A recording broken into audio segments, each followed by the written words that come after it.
అనగనగా ఒక సుందరమైన అందమైన అడవి ఉండేది.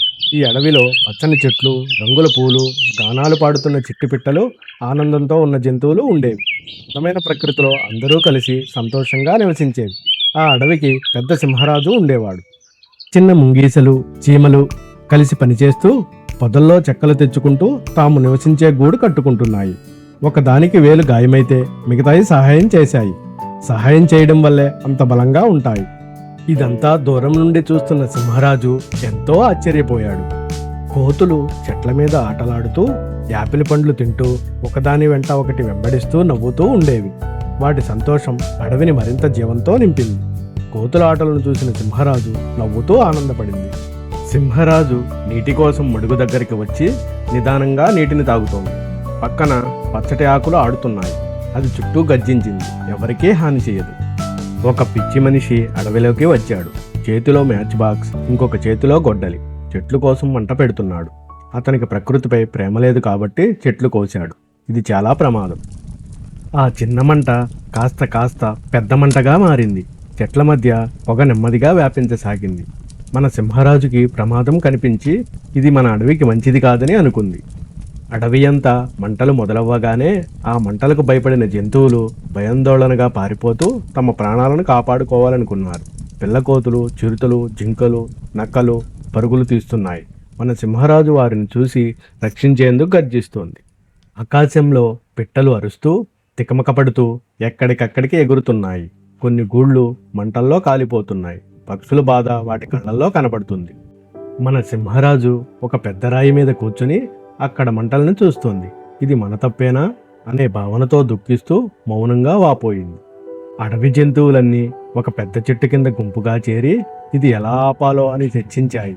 మన సింహరాజు ముందుండి మన అడవిని మనమే రక్షించాలి అని గట్టిగా చెప్పింది. ఆ మాటలు విన్న బలమైన పాములు ముందుకు వచ్చాయి. అవి పక్కనే ఉన్న నది దగ్గరకు వెళ్ళి నీళ్లు తీసుకువచ్చి మంటల మీద చల్లుతూ సహాయం చేశాయి.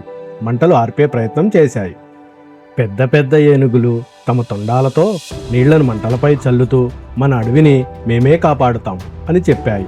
మన సింహరాజు వాటి పక్కన గర్వంగా నిలబడి చూస్తూ ఉంది.